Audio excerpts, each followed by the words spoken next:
ado, I will turn the microphone over to him. He will be talking to us about Dr. Frankenstein, the lie of blood, and the bioinorganic chemistry of hydrogen.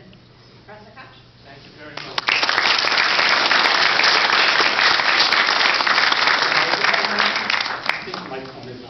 Okay, yes, I wanted to tell the story because it's a great Stony Brook story.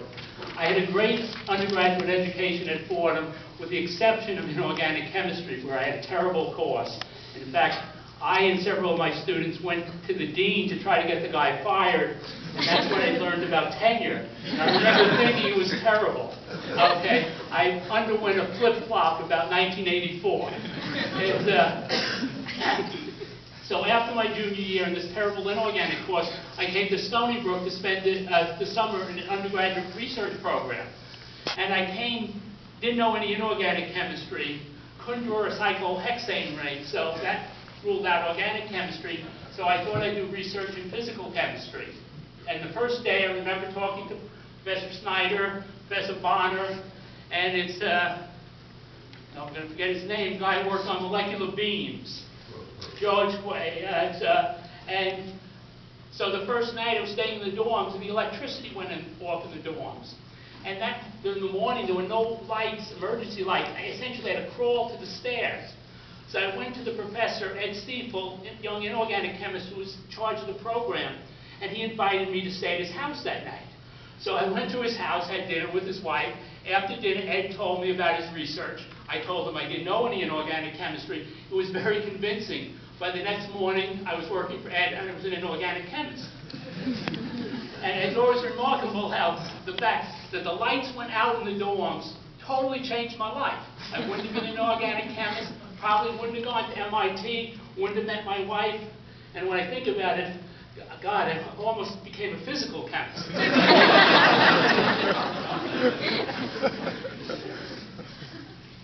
Well, so I like interesting titles. Okay, and so this one's been around for a long time in the department. It's, I gave a talk a year and a half ago at Harvard. I was a little more conservative, okay, using synthetic chemists' oldest reactions to synthesize molecules inspired by hydrogenase active sites. Okay, it's basically the same lecture I'm going to give. It's, also, this is another title I used to use, Iron Cyanide Chemistry, Highlights from the First 4.5 Billion Years. I never thought I could legitimately start a research talk with a picture of Dr. Frankenstein and his monster. And this comic author got it right. The monster isn't Frankenstein. It's Dr. Frankenstein is the person who created the monster. If you read the book, Victor Frankenstein, as an undergraduate, he was pre-med, but his chem major, and I think it was the biological chemistry option. As I mentioned in my talk, the reason is I discovered Dr. Frankenstein was the first synthetic chemist, and this chemistry should be blue. Well, what got us interested in this is it's in fact hydrogen, and so this could turn out to be a very important reaction in this century. Okay, it's hydrogen is a fuel. Okay, it's many people are working on what's called water splitting, including Peter Khalifa's group in our department. Hydrogen is a very effective source of energy. The space shuttle, but you wouldn't want to store liquid hydrogen in your car. Fuel cells, okay, generate electricity. Hydrogen oxygen fuel cells. The best electrodes for the fuel cells are platinum. Platinum's expensive. Okay, it's in fact, maybe we could learn from nature. Because nature has a series of enzymes in bacteria and small cell eukaryotes, okay, which catalyze this reaction. Okay, in fact, it's effective as platinum. Well, the platinum electrode, the so-called hydrogen electrode, is because this reaction is reversible. If you increase the pressure of hydrogen, you then increase the hydrogen ion concentration. If you increase the hydrogen ion concentration, you shift it towards hydrogen. And really, these bacteria and platinum are the only systems that really do this really reversibly. But the enzymes use what we call earth-abundant elements, nickel and iron, and just ions.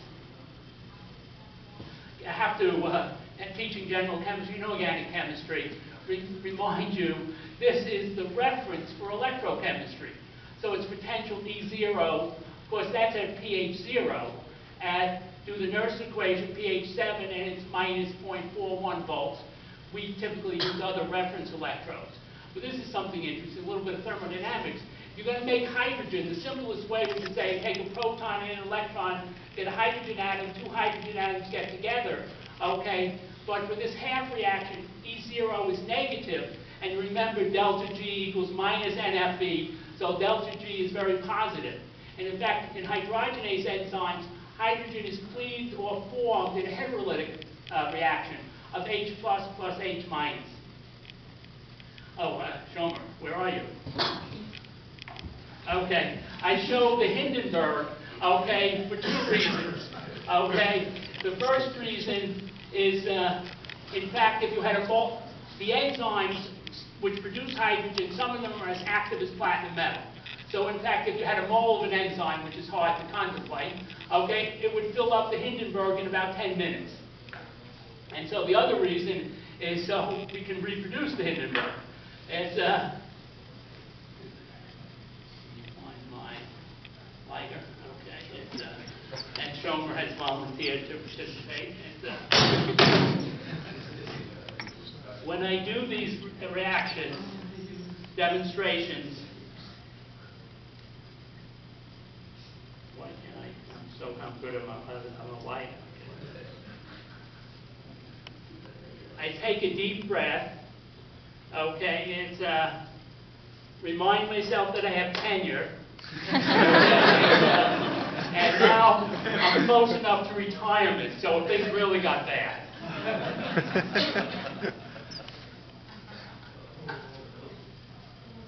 Down, John. Oh! Notice the candle. No, you're not finished, John. I learned this from a master, okay, Michelle Clark, okay. It's when she gets to the engineering students, she'd say, well, you can do one, maybe you can do two at a time. Okay.